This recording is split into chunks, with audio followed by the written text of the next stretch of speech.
कौन है तुम्हारे दिल में? किसके लिए खुद को मुझसे बचा रही हो?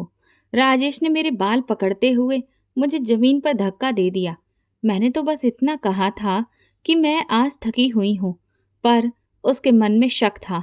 उसे लगता था कि मैं अभी भी अपने पुराने मंगेतर से मोहब्बत करती हूँ। मैं जुल्म सहते हुए भी राजेश के साथ रहने लगी, लेकिन एक दिन अचानक मेरा पुराना मंगेतर मुझसे घर पर मिलने आ गया। मैं डर गई और उससे भागने लगी, पर वो अफसोस भरी नज़रों से मुझे देखता रहा और मेरे हाथ में एक यूएसबी पकड़ा गया। राजेश के आने में अभी वक्त था। मैंने जल्दी से लैपटॉप में वो यूएसबी लगाया और जैसे ही उसमें मौजूद वीडियोस ऑन की, मैं पत्थर बन गई, क्योंकि वीडियोस में तो मैंने तीसरी बार मरा हुआ बच्चा पैदा किया था और ये सदमा मेरी हड्डियों तक उतर चुका था। अस्पताल के उस कमरे में सफ़ेद चादरें और एंटीसेप्टिक की तेज बदबू मेरे लिए एक अजीब सी सजा बन चुकी थी। नर्स चुपचाप मेरी मेडिकल फाइल बंद कर रही थी। उसके चेहरे पर हमदर्दी भी थी और बेबसी भी।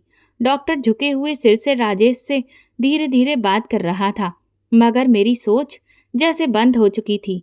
मैं बस छत की तरफ देखती जा रही थी, जैसे वहाँ कोई जवाब लिखा हो जो मुझे नहीं मिल रहा था। मेरा शरीर कमज़ोर और निडाल था, जैसे रगों में खून की जगह सुन्न पानी भर गया हो, लेकिन दिल की कमज़ोरी उससे कहीं ज़्यादा डरावनी थी।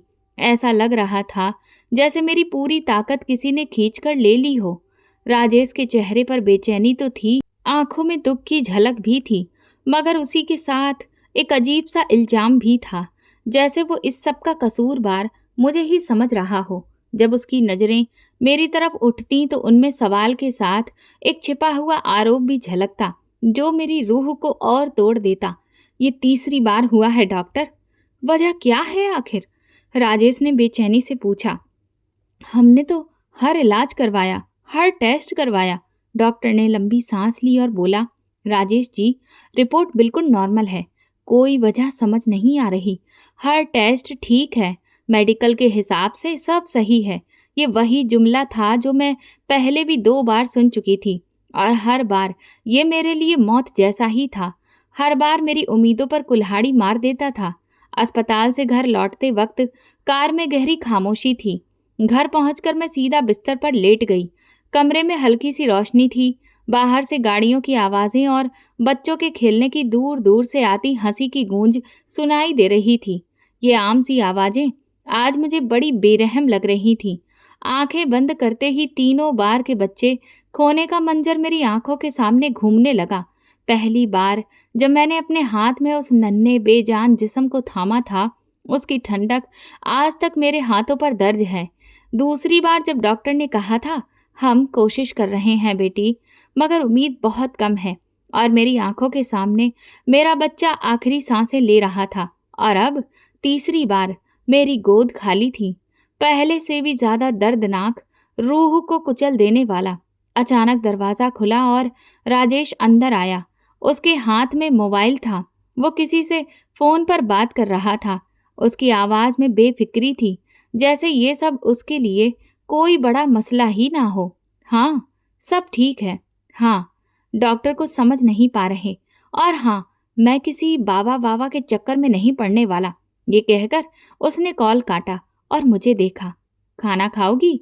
उसने ऐसे पूछा जैसे कोई मामूली बात हो। मैंने ना में सिर हिला दिया। आवाज़ भी नहीं निकली।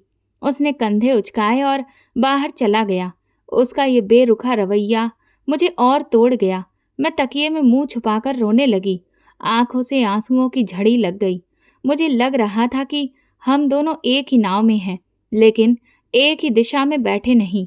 मैं चाहती थी कि वो मेरा दर्द समझे, मेरी हालत महसूस करे, लेकिन उसकी प्राथमिकता बस यही थी कि सब कुछ साइंस से हल होना चाहिए। वो हर बात को तर्क और सबूत के तराजू में तोलता था।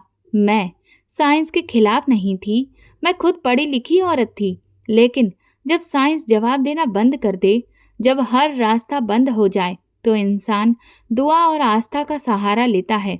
यही इंसानी फितरत है। सुबह राजेश ऑफिस जाने की तैयारी कर रहा था।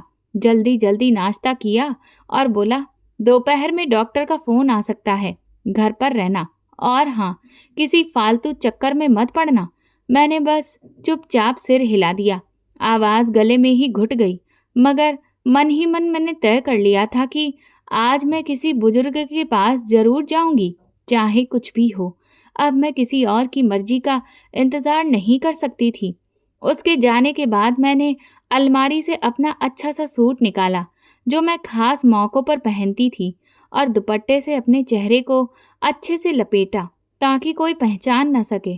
पर्स में कुछ पैसे रखे जो मैंने छुपाकर बचा लिए थे।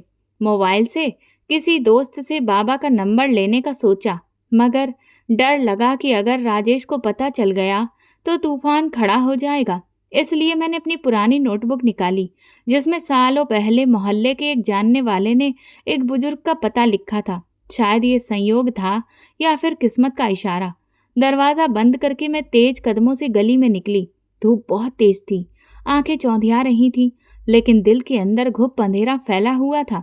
बस स्टॉप पर खड़ी मैं सोच रही थी कि अगर ये सब बेअसर निकला, अगर सिद्ध बाबा भी कोई जवाब ना दे सके तो क्या मैं एक बार फिर मायूस होकर अपनी सारी उम्मीदें तोड़कर घर लौट जाऊंगी। लेकिन दिल ने फुसफुसाकर कहा, कुछ भी हो, एक बार कोशिश करनी चाहिए। इससे बुरा क्या हो सकता है? जो पहले ही मेरे साथ हो चुका है। तभी बस आई। मैं चढ़ी तो दिल जोर जोर से धड़क रहा था, जैसे कोई चोरी या गुनाह कर रही हूँ। अंदर ही अंदर एक खींचतान चल रही थी। क्या मैं सच में सही कर रही हूँ? मैंने पर्स में वो पर्ची दबाई हुई थी जिस पर बुजुर्ग सिद्ध बाबा का पता लिखा था। दुपट्टा ठीक किया जिससे पहचान छुप सके। कदमों में हिचकिचाहट थी, लेकिन दिल में एक अजीब सा डर भी। पता शहर के पुराने इलाके का था। वहां की गलियां इतनी तंग कि मुश्किल से एक गाड़ी निकल पाए।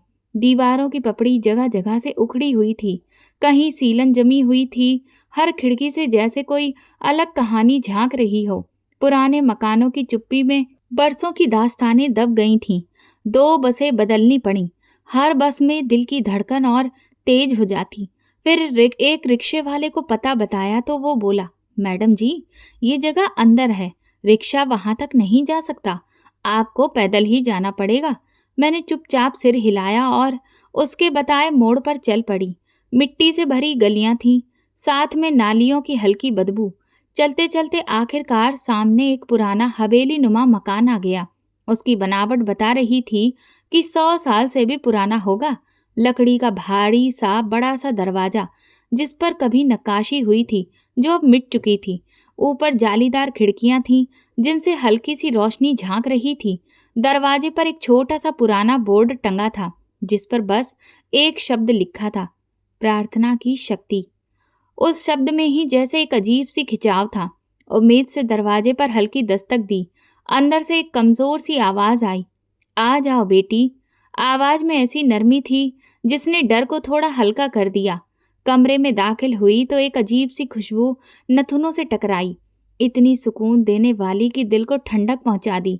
सामने एक बुजुर्ग बैठे थे, कद दरमियाना, लेकिन चेहरे पर जैसे रोशनी बरस रही हो।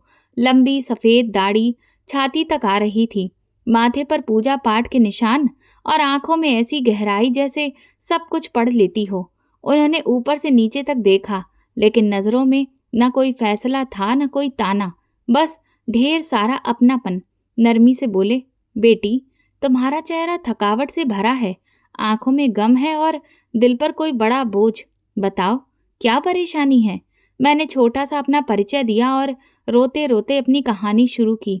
सिद्ध बाबा, मैं बहुत परेशान हूँ। मेरी जिंदगी अंधेरे में डूब चुकी है।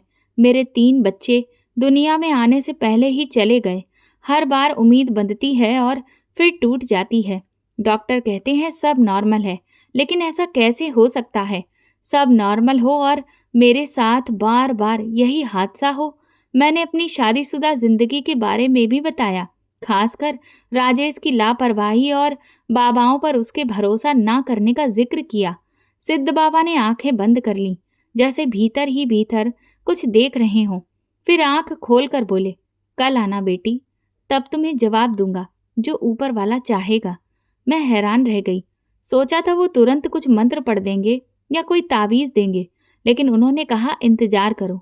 मैंने झुंझलाकर कहा, पर मुझे तो अभी जवाब चाहिए, मैं इंतजार नहीं कर सकती।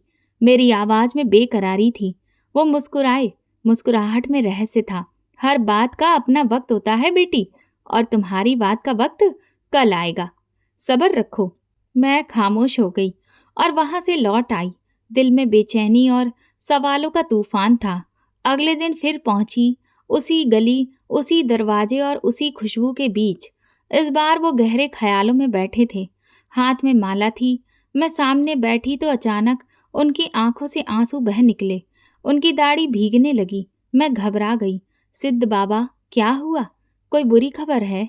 वो कुछ देर खामोश रहे, कांपते कंधे संभाले, फिर बोले, बेटी, जब तुम्हारा पति अपने माँ बाप के पास जाए तो छुप कर देखना कि वो वहां पर क्या करता है।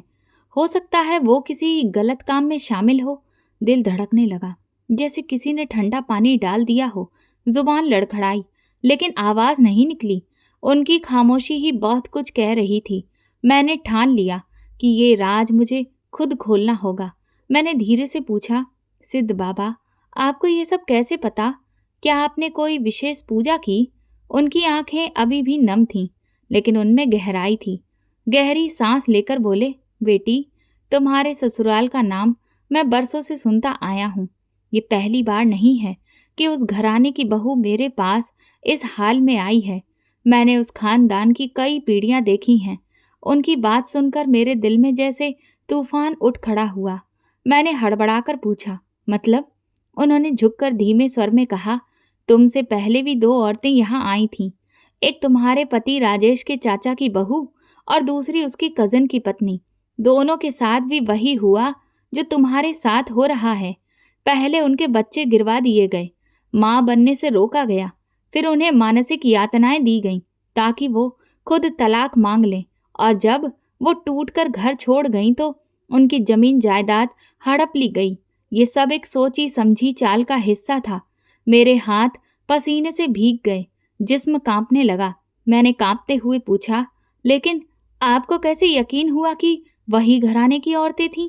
उनकी आंखें नम थीं, लेकिन आवाज भारी। बेटी, उस खानदान की चालाकियां औरत दर औरत दोहराई गई, और तुम भी उसी जाल में फंसाई जा रही हो। ये सुनकर मेरा गला सूख गया, सांस अटक गई, और फिर मेरा पूरा वजूद बोझिल हो गया था। वो धीरे से बोले। उनकी आवाज में एक पुराना दर्द छुपा हुआ था, जैसे कई सालों का बोझ एक साथ उतर रहा हो। बोले, मैं इस इलाके का पुराना आदमी हूँ। बरसों से यहाँ बैठकर लोगों के दुख सुनता आया हूँ। लोग मजबूरी में अपने राज खोल देते हैं। तुम्हारे पति का खानदान कई गंदे कामों में शामिल रहा है। ये लोग बहुत चालाक हैं और अपने मतलब के लिए किसी भी हद तक चले जाते हैं।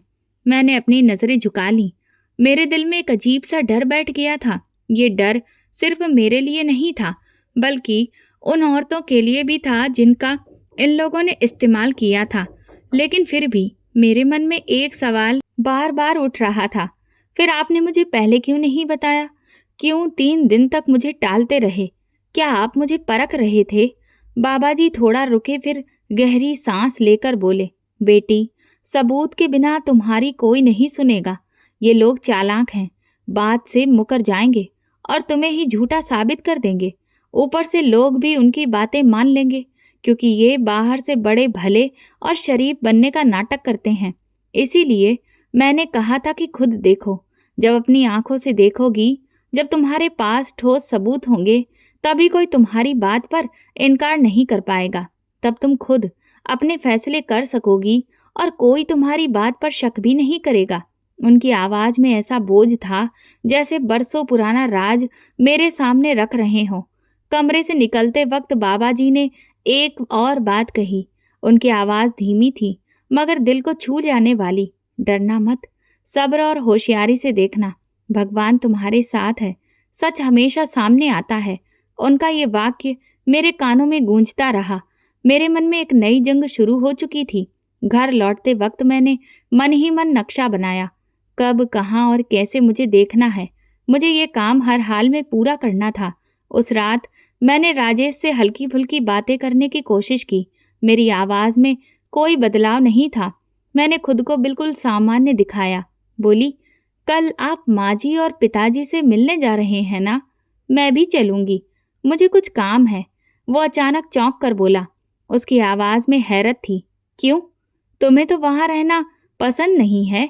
मैंने मुस्कुराकर कहा। बस यूं ही। माँ जी पिताजी से मिले भी तो बहुत दिन हो गए। मेरी मुस्कुराहट में एक अजीब सी चमक थी।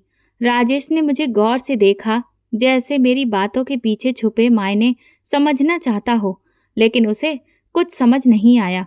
शायद वो खुश था कि मैं सामाजिक हो रही हूँ, मगर मेरे दिल में एक पक्का इरादा बन चुका था।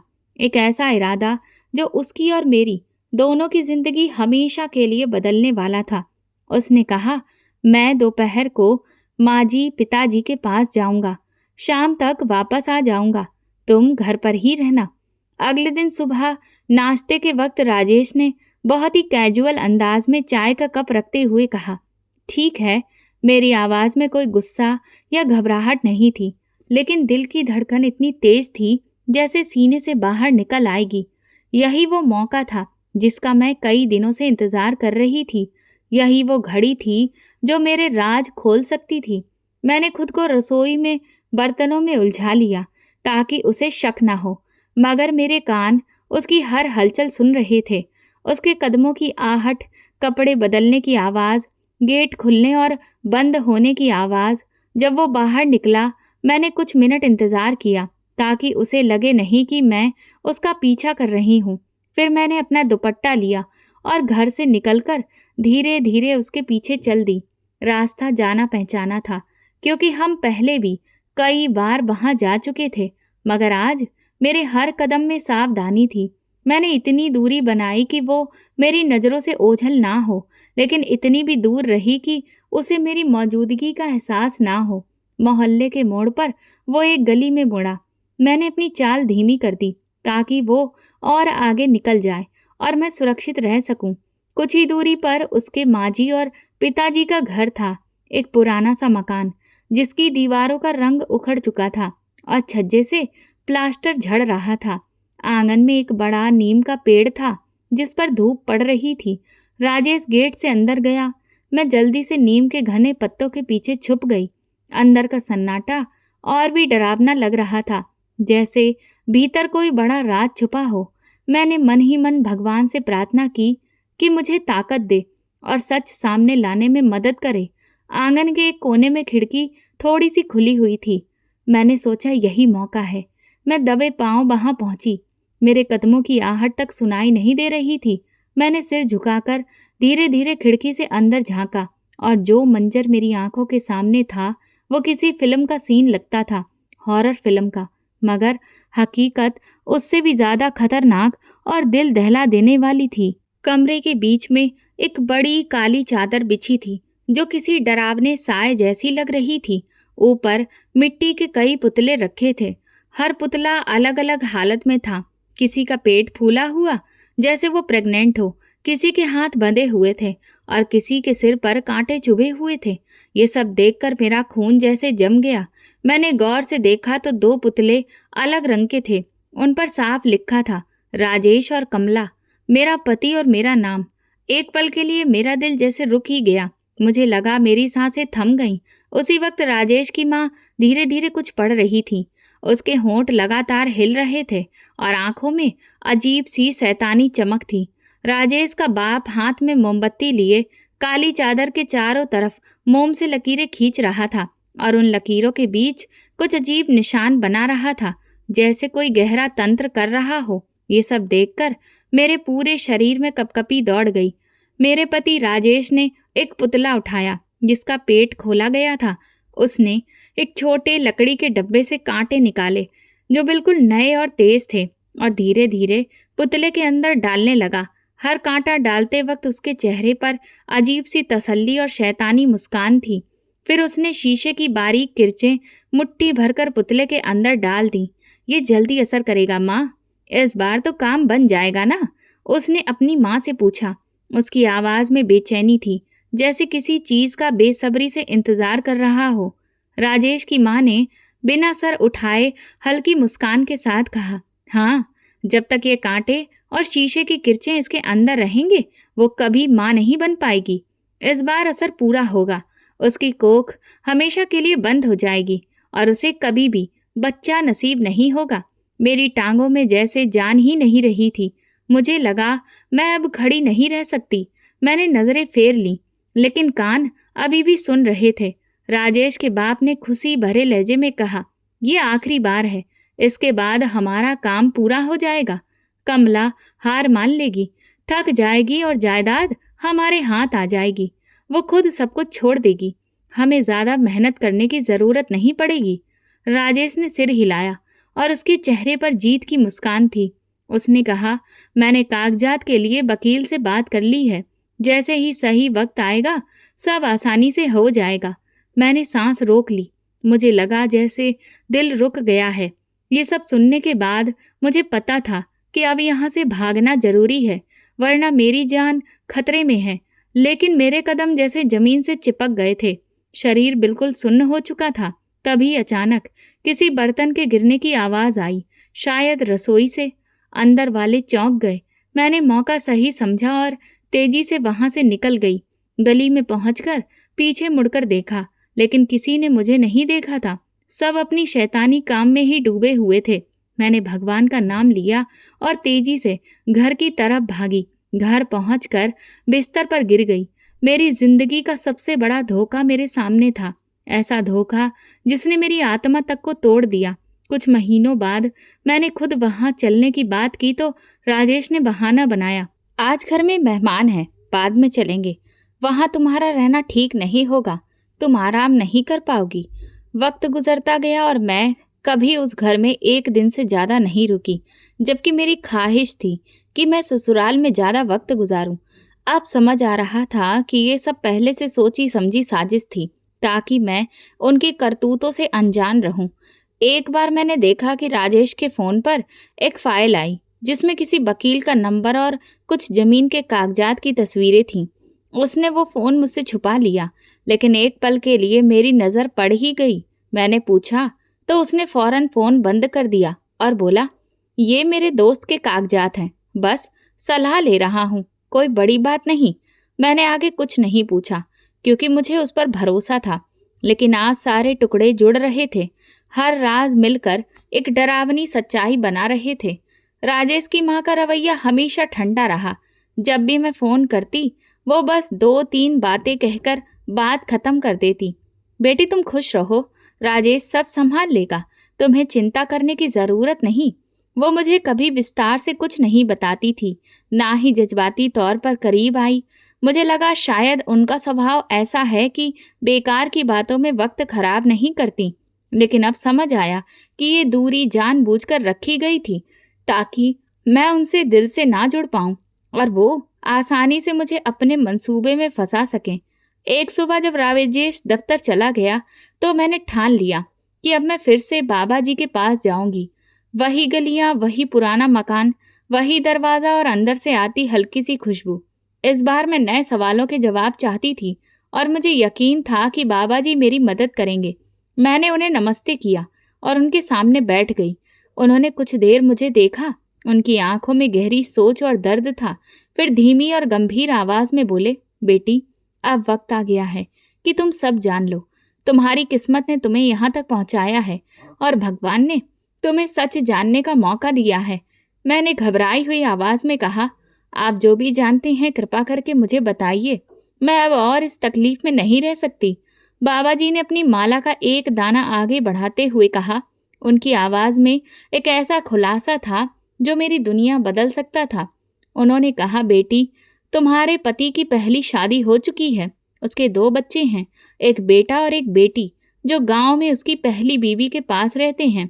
ये शादी उसने तुमसे पहले की थी और तुमसे ये बात छुपाई गई है। मेरी सांस एक पल को जैसे थम गई। लगा जैसे मेरे सर पर आसमान गिर पड़ा हो। मैंने कांपती हुई आवाज में पूछा, ये आपको कैसे पता चला? क्या ये सच है? मेरे पूरे जिस्म में सिहरन दौड़ गई थी। बाबा जी की आवाज में कोई शक नहीं था। उन्होंने कहा, मैंने अपनी आंखों से उन बच्चों को देखा है। वो कभी कभी अपने दादा दादी के साथ यहाँ आते थे। मैंने उन्हें खिलाया है, उनसे बातें की हैं। तुम्हारे राजेश के घर वाले इन बातों को छुपाने में बहुत माहिर हैं। उसकी तुमसे शादी सिर्फ तुम्हारी जमीन जायदाद के लिए की गई है, क्योंकि तुम इकलौती हो जिसे उसके पिता ने जायदाद में हिस्सा दिया। वो जानते हैं अगर तुमसे औलाद ना हुई तो तुम कमज़ोर पड़ जाओगी, और उस वक्त वो तुम्हें घेर कर दबाव बनाकर और मानसिक हालत खराब कर तुम्हारी ज़मीन और घर अपने नाम करवा लेंगे। यही उनका पुराना तरीका है। मेरे हाथ कांपने लगे, आंखों से आंसू बहने लगे। धोखा इतना बड़ा था कि यकीन करना मुश्किल था। मैंने रोते रोते पूछा, क्या पहली बीबी के साथ भी ऐसा ही हुआ था? क्या वो भी इस जाल में फंसी थी? बाबा जी ने हाँ में सिर हिलाया। उनके चेहरे पर गहरी उदासी थी। उन्होंने कहा, हाँ बेटी, उसके साथ भी जुल्म हुआ, मगर बच्चों की वजह से वो पूरी तरह से टूटी नहीं। उसके हिस्से की जमीन पहले ही बेच दी गई और अब वो अपने मायके में रह रही है। उसे अपने और बच्चों की जिंदगी के लिए लड़ना पड़ा। ये सुनते ही मेरे मन में आया कि मुझे तुरंत राजेश से बात करनी चाहिए, उससे उसके किए का हिसाब लेना चाहिए। लेकिन दिमाग ने कहा, बिना सबूत के सब इल्जाम लगेंगे और वो आसानी से इनकार करके मुझे पागल साबित करने की कोशिश करेगा। मुझे पक्का सबूत चाहिए था जिससे उसका झूठ सबके सामने आए। मैंने बाबा जी से कहा कि मुझे ये साबित करना है। मुझे ऐसे सबूत चाहिए जो किसी शक की गुंजाइश ना छोड़ें। बाबा जी ने कहा, हाँ बेटी, और ये काम तुम्हें बहुत समझदारी और होशियारी से करना होगा। मैं घर लौटी तो राजेश लॉन में बैठा फोन पर बात कर रहा था। मैं गुजरी तो सुना, वो किसी वकील से जमीन के कागजात के बारे में बात कर रहा था। उसकी आवाज में एक अजीब सी खुशी थी जो मुझे और बेचैन कर गई। मेरा दिल जैसे और डूब गया। उसी पल मैंने तय कर लिया कि मैं उसका असली चेहरा दुनिया को दिखाऊंगी, चाहे इसके लिए मुझे कुछ भी करना पड़े। मेरे अंदर की सारी नरमी खत्म हो चुकी थी और उसकी जगह अब सिर्फ एक पत्थर जैसी सख्ती आ चुकी थी। अब मैं सिर्फ अपने हक के लिए लड़ना चाहती थी। बाबा जी की बातें सुनकर मैंने मन में ठान लिया कि अब कोई जल्दबाजी नहीं करूंगी, बल्कि खामोशी से, होशियारी से सबूत इकट्ठा करूंगी। दिल में गुस्सा और बदला था, मगर दिमाग ने मुझे ठंडा रहने और सही मौके का इंतजार करने को कहा। मैंने खुद को रोजमर्रा के कामों में इतना मशगूल कर लिया कि राजेश को जरा भी शक न हो कि मैं उसके खिलाफ कुछ सोच रही हूँ। मैं उससे वैसे ही पेश आती जैसे कि कुछ हुआ ही ना हो, हंसती बोलती रहती। कुछ दिन बाद मौका मिला। एक शाम राजेश ने कहा कि वो माँ बाप के घर जा रहा है और देर से लौटेगा। उसके जाते ही मैंने तुरंत एक रिक्शा लिया और धीरे धीरे, बहुत सावधानी से उसके माँ बाप के घर पहुंची। दिल की धड़कन इतनी तेज थी जैसे सीना फट जाएगा। वहां पहुंचकर गेट के पास दीवार की ओट में छुपकर मैंने अपना मोबाइल ऐसे रखा कि अंदर का मंजर साफ दिखाई दे। ये बहुत खतरनाक कदम था, मगर करना ही था।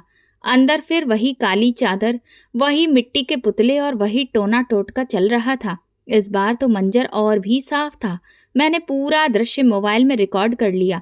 राजेश खुद पुतले में कांटे चुभो रहा था। उसके चेहरे पर शैतानी मुस्कान थी।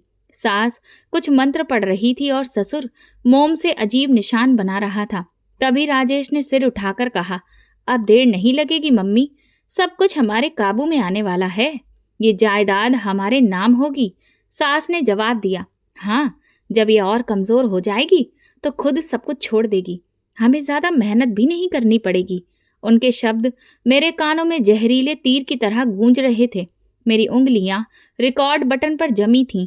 मैं 1 घंटे तक वहां छुपकर सब रिकॉर्ड करती रही।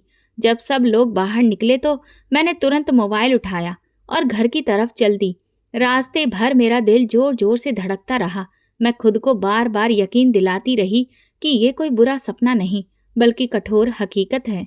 कुछ दिन के बाद जब राजेश ऑफिस जा चुका था तो मैंने अलमारी की सफाई शुरू की। ये तो रोजमर्रा का काम था, लेकिन मेरी नज़र एक पुराने बक्से पर पड़ी जो कपड़ों के नीचे छुपा हुआ था। मैंने जिज्ञासा से उसे खोला तो उसमें एक फाइल मिली। फाइल खोलते ही मेरे होश उड़ गए। उसमें राजेश की पहली बीवी का शादी का सर्टिफिकेट और उसके 2 बच्चों के जन्म प्रमाण पत्र थे। उनमें साफ साफ राजेश का नाम बाप के तौर पर लिखा था। ये सब देखकर मेरी आंखें फटी की फटी रह गईं। मैंने उन कागजात को तुरंत एक सुरक्षित जगह पर रख दिया। अब मेरे पास सिर्फ शक या इल्जाम नहीं था, बल्कि पक्के सबूत थे जो कोर्ट में पेश किए जा सकते थे और राजेश को गुनाहगार साबित कर सकते थे। उस पल मुझे लगा कि मैं पहले से कहीं ज्यादा मजबूत हो गई हूँ। कई दिन तक मैं यही सोचती रही कि इन सबूतों को कब और कैसे इस्तेमाल करना है। हर पल लगता था कि अगर जरा भी जल्दबाजी की तो सब बेकार हो जाएगा और मैं फिर से असहाय रह जाऊंगी। मैंने अपने दिमाग में कई प्लान बनाए, कई बार उन्हें बदला और आखिरकार एक पक्की रणनीति तक पहुंची। एक शाम मैंने अपने बड़े भाई अजय को घर बुलाया। वो ही एक शख्स था जिस पर मैं पूरा भरोसा कर सकती थी और जो हमेशा मेरी तरफदारी करता। हम दोनों ड्राइंग रूम में बैठे थे। दरवाजे बंद थे, पर्दे गिरे हुए थे ताकि कोई हमारी बात ना सुन ले। मैंने अपने हैंडबैग से वो फाइल निकाली जिसमें राजेश की पहली बीवी का शादी का सर्टिफिकेट और बच्चों के बर्थ सर्टिफिकेट थे। साथ ही मोबाइल का वो वीडियो क्लिप दिखाया जो मैंने छुपकर बनाया था। मेरा हाथ कांप रहा था जब मैंने ये सब उसके सामने रखा। वीडियो देखते ही अजय के चेहरे पर गुस्से की लाली दौड़ गई। उसकी आंखों में आग सी जलने लगी। वो बोला, ये सब तेरे साथ? इस कमीने ने तेरी पूरी जिंदगी तबाह कर दी। उसने गुस्से में अपनी मुट्ठी भींच ली।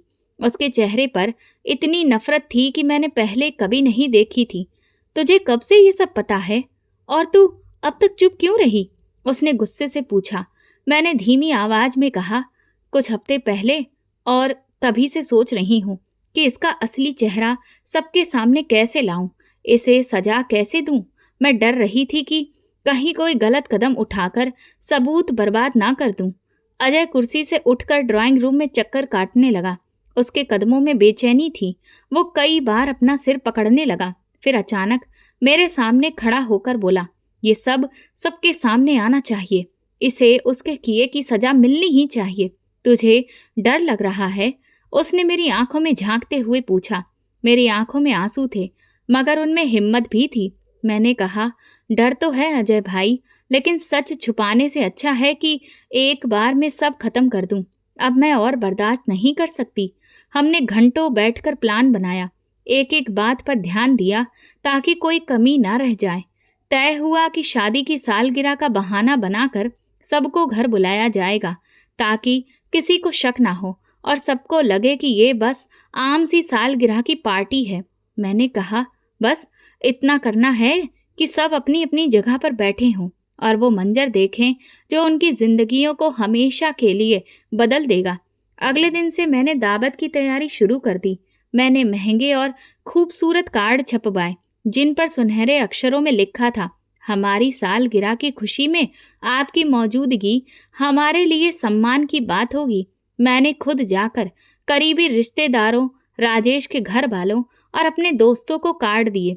सब हैरान थे क्योंकि पहले कभी मैंने इतना इंतजाम नहीं किया था और ना ही मैं इतनी मिलनसार थी। मगर सबने खुशी खुशी आने का वादा किया। बाजार से मैंने सजावट का सामान खरीदा, सुनहरे रिबन, सफ़ेद फूलों के गुलदस्ते और रोशनी की लड़ी जिससे पूरा घर चमकने लगे। ये सब देखकर राजेश बोला, इतना खर्च क्यों कर रही हो? ये तो हमारी पहली सालगिरह भी नहीं और तुमने कभी इतना जोश भी नहीं दिखाया। मैंने हंसते हुए कहा। मेरी हंसी में छुपा दर्द वो समझ ना पाया। साल में एक बार ये दिन आता है राजेश, सबको खुश करना चाहिए और अब मैं ज़्यादा सोशल हो गई हूँ। वो बस सर हिलाकर रह गया। शायद खुश था कि मैं इतना जोश दिखा रही हूँ और उसे जरा भी अंदाजा नहीं था कि उसके लिए कैसी तैयारी चल रही है। मैंने एक मशहूर बावर्ची से बड़े पैमाने पर खाने का ऑर्डर दिया। छोले भटूरे, कढ़ाई पनीर, नान, मीठे में गाजर का हलवा और गुलाब जामुन। हर चीज़ बेहतरीन होनी चाहिए थी क्योंकि ये सिर्फ सालगिरह नहीं थी, ये मेरा फैसला था, ये मेरी जीत का ऐलान था। दावत से एक दिन पहले अजय और मैंने चुपचाप प्रोजेक्टर और स्क्रीन लगाने का इंतजाम कर लिया। प्रोजेक्टर को इस तरह छुपाया गया कि कोई देख न पाए। वीडियो को इस क्रम में रखा, पहले वो जादू वाला हिस्सा, फिर वो बातचीत जिसमें जायदाद की सच्चाई सामने आती है और आखिर में पहली शादी के कागजात। हमने सब कुछ कई बार चेक किया ताकि कोई तकनीकी गड़बड़ी ना हो और हमारा प्लान पूरी तरह कामयाब हो। दावत का दिन आ गया। सुबह से ही घर में हलचल मची हुई थी। रसोइया अपनी टीम के साथ किचन में लगा हुआ था। तरह तरह के पकवानों की खुशबू पूरे घर में फैली हुई थी। राजेश भी तैयार होकर मेहमानों का स्वागत कर रहा था। उसके चेहरे पर एक बनावटी मुस्कुराहट थी। वो हर किसी से हाथ मिला रहा था उसे बिल्कुल अंदाजा नहीं था कि आज का दिन उसकी जिंदगी का सबसे बड़ा दिन बनने वाला है। खाने का वक्त आ गया। लोग बड़े शौक से खा रहे थे। सब कुछ शानदार था। हर तरफ चहल पहल और हंसी मजाक हो रहा था। लोग आपस में गप्पे मार रहे थे। मैं जानबूझकर हर किसी से मुस्कुराकर मिल रही थी। हर एक का हाल चाल पूछ रही थी ताकि किसी को शक ना हो कि कुछ ही देर में क्या होने वाला है। मेरे चेहरे पर तो सुकून भरी मुस्कान थी, लेकिन अंदर से मेरा दिल जोर जोर से धड़क रहा था।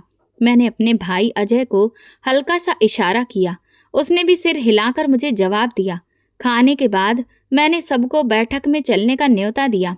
मेरी आवाज में एक अलग तरह का जोश था जिसे राजेश ने भी महसूस किया। मैंने कहा, हमने एक छोटा सा स्लाइड शो तैयार किया है जिसमें हमारी जिंदगी के कुछ अच्छे पल हैं। ये हमारी सालगिरह का छोटा सा तोहफा है आप सबके लिए। सब हंसते बोलते अंदर आ गए। राजेश भी हैरान होकर मेरी तरफ देख रहा था, जैसे पूछ रहा हो कि ये क्या कर रही हो, मगर कुछ बोला नहीं। उसे लगा कि शायद अब मैं सच में बहुत मिलनसार हो गई हूँ। प्रोजेक्ट ऑन हुआ और कमरे की लाइट्स बंद कर दी गई। पहली वीडियो चली। वो वीडियो मैंने छुपकर बनाई थी। उसमें साफ दिख रहा था काली चादर बिछी हुई है, उस पर मिट्टी के पुतले रखे हैं और राजेश, सास और ससुर टोटका कर रहे हैं। ये नज़ारा इतना साफ था कि किसी को शक की गुंजाइश ही नहीं रही। मेहमानों के चेहरे बदलने लगे। अभी तक की हंसी गायब हो चुकी थी। सब एक दूसरे की तरफ देख रहे थे। उनकी आंखों में हैरानी और डर साफ नजर आ रहा था। राजेश का रंग पीला पड़ चुका था। उसकी आंखें डर और सदमे से फैल गई थीं। सास और ससुर भी बिल्कुल पत्थर की तरह बैठे रह गए। दूसरी वीडियो चली जिसमें साफ साफ राजेश की आवाज़ थी। वो कह रहा था, ये जल्दी असर करेगा, जायदाद हमारे हाथ में होगी। हाँ, जब ये कमज़ोर पड़ जाएगी तो सब कुछ छोड़ देगी। कमरे में ऐसा सन्नाटा छा गया कि जैसे कोई सांस भी ले तो सुनाई दे जाए। वो खामोशी अपने आप में चीख रही थी। फिर मैंने वो फाइल निकाली जिसे मैं लंबे समय से संभाल कर रखे हुई थी। सबके सामने खोल कर रख दी। मैंने कहा, ये मेरे पति का शादी का कागज और उसके 2 बच्चों के जन्म सर्टिफिकेट हैं। ये सबूत है कि ये झूठा है, जालिम है और इसने मेरी जिंदगी बर्बाद करने की पूरी साजिश की। कागज सबके हाथों में घूमने लगे। राजेश का चेहरा उतर गया। उसकी आंखों में बेबसी और हार साफ झलक रही थी। वो उठकर कुछ कहना चाहता था, मगर गले से आवाज ही नहीं निकल रही थी। मेरे भाई अजय ने सबकी तरफ देखा और सख्त आवाज में बोला, ये वही शख्स है जिसे आप लोग आदर्श पति समझते थे, शरीफ इंसान समझते थे। इसने मेरी बहन कमला की जिंदगी तबाह करने की पूरी चाल चली है। सिर्फ जायदाद के लालच में इसे धोखा दिया जो मेरे पिताजी ने कमला के नाम पर की। कुछ रिश्तेदार गुस्से में वहीं से उठकर चले गए। कुछ ऊंची आवाज में बोलने लगे, ये कैसे मुमकिन है, हमें तो कभी अंदाजा ही नहीं हुआ, ये तो इंसानियत से गिरी हुई हरकत है। राजेश ने एक बार मेरी तरफ देखा। उसकी आंखों में रहम की भीख थी, मगर मैंने अपनी नजरें फेर ली। सास ससुर ने भी नजरें झुका ली थीं। उनके चेहरे पर शर्म और हार की लकीरें साफ थीं। मैंने आखिरी बार कहा, मैंने ये सब इसलिए दिखाया ताकि सच छुप ना सके और आप सब इसकी असलियत जान पाएं। ये सब इसके झूठे चेहरे का पर्दाफाश करने के लिए था। कमरे में अभी भी खामोशी थी, मगर उस खामोशी में मेरी जीत की गूंज थी, सच की जीत। मैंने गहरी सांस ली। ये मेरी जिंदगी का सबसे बड़ा फैसला था और मैंने इसे पूरा कर दिखाया। राजेश का चेहरा ऐसा हो गया था जैसे उसके शरीर से जान निकल गई हो। उसकी आंखें खाली और बेजान थीं, जिनमें सिर्फ हार नजर आ रही थी। सास और ससुर भी सिर झुकाए बैठे थे। पहली बार उनके चेहरे पर शर्मिंदगी और बेबसी साफ थी। मेहमानों में खुसुर पुसुर शुरू हो गई। किसी की आवाज में हैरानी थी, किसी में गुस्सा और किसी में अफसोस। कुछ ने ऊंची आवाज में भी नाराजगी जताई। ऐसा भी होता है, हमने तो कभी सोचा ही नहीं था कि ये लोग ऐसे निकलेंगे। मेरे भाई अजय ने वक्त जाया किए बिना फाइल और वीडियो लिफाफे में रखी और कहा, ये सब मैं पुलिस को दूंगा ताकि ये लोग अपने किए की सजा पाएं और कोई और कमला इनके धोखे का शिकार ना हो। तभी राजेश झटके से उठकर बोला। उसकी आवाज में एक टूटी हुई चीख थी, ये सब झूठ है, ये वीडियो नकली है। मेरे खिलाफ साजिश है ये। मगर वहां बैठे हर किसी ने अपनी आंखों से देख लिया था। सब जान चुके थे कि यही सच है। मेरे भाई ने सख्त लहजे में कहा, जाली या असली का फैसला अब पुलिस करेगी। हम सब देख चुके हैं, सुन चुके हैं और सबूत बहुत मजबूत है। कुछ ही घंटों में पुलिस हमारे घर आ गई। मैं किचन में थी जब 2 पुलिस वाले अंदर आए। उन्होंने राजेश और उसके माँ बाप से कुछ सवाल किए। उनके चेहरों पर कोई भाव नहीं था। फिर उन्होंने कहा, चलिए थाने। जाते वक्त राजेश मेरी तरफ पलटा। उसकी आंखों में नफरत और बदले की आग थी। वो बोला, तूने बहुत चालाकी की है, मगर याद रख, ये खत्म नहीं हुआ। मैं तुझे देख लूंगा। मैंने पहली बार उसकी आंखों में सीधे देखते हुए कहा, ये खत्म हो चुका है और अब तेरे लिए वापसी का कोई रास्ता नहीं। तूने जो किया है उसकी सजा तुझे मिलकर रहेगी। उस दिन के बाद मेरे मायके और ससुराल दोनों तरफ से लोगों का आना जाना लगा रहा। रिश्तेदार, दोस्त, पड़ोसी सब मेरी हिम्मत की तारीफ कर रहे थे। कोई मुझे हौसला दे रहा था तो कोई मेरे साथ खड़ा था। लेकिन मेरे लिए ये सब सिर्फ एक बोझ हल्का होने जैसा था। मुझे पता था कि कानून अपना काम करेगा, वक्त लगेगा, लेकिन मैं आज़ाद हो चुकी थी, दिमाग से भी और दिल से भी। तलाक की प्रक्रिया बहुत जल्दी पूरी हो गई क्योंकि सबूत मजबूत थे।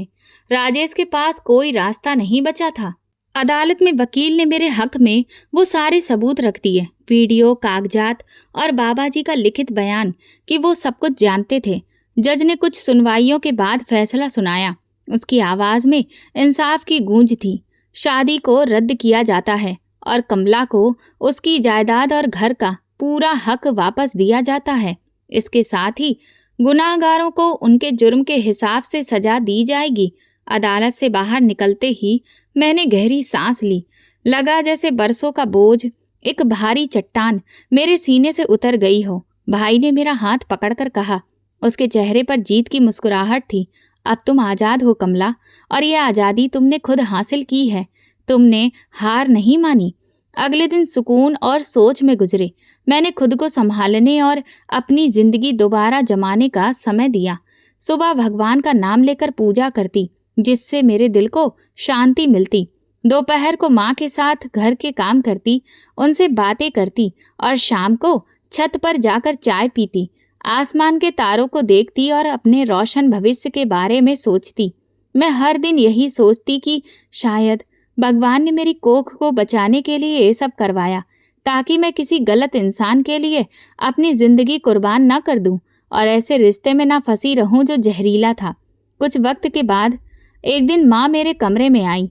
उनकी आवाज़ में नई उम्मीद थी। बेटा, एक रिश्ता आया है, कोई नया नहीं, वही जिससे तुम्हारी पहले सगाई हुई थी, अमर।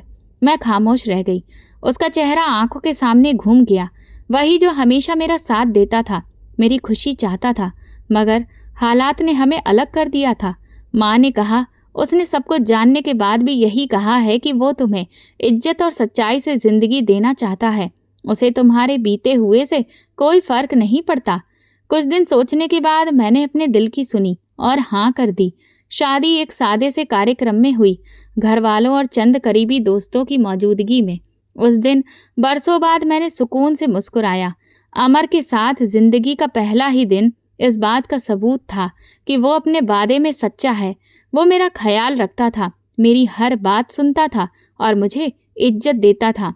महीने गुजर गए और एक दिन डॉक्टर ने खुशखबरी दी।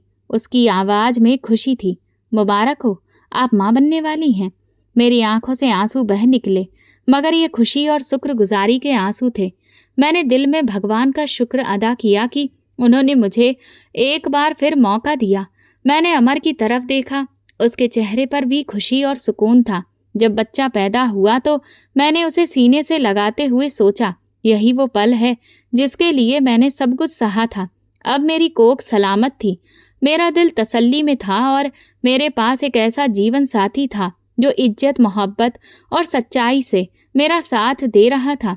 ये सिर्फ एक बच्चा नहीं था, बल्कि मेरी जिंदगी का नया आगाज था, एक नया दरवाज़ा जिसके पीछे उम्मीद, सुकून, मोहब्बत और नया सफ़र था। पीछे मुड़कर मैंने कभी नहीं देखा, क्योंकि वो पिछला दरवाज़ा जिसमें धोखा, झूठ, लालच और बेरहमी थी, हमेशा के लिए बंद हो चुका था। अब मेरी जिंदगी का नया दरवाज़ा खुल चुका था और इस बार मैंने अपनी किस्मत खुद लिखी थी। दोस्तों, आप किस शहर से हमारी कहानी सुन रहे हैं, कमेंट में बताएं। अगर आपको हमारी कहानी पसंद आई हो तो कमेंट करके ज़रूर बताएं। वीडियो को लाइक करें और ज़्यादा से ज़्यादा शेयर करें। अगर आप चैनल पर नए हैं तो सब्सक्राइब ज़रूर करें और नोटिफिकेशन बेल दबाएं ताकि अगली अपडेट सबसे पहले आपको मिले। धन्यवाद।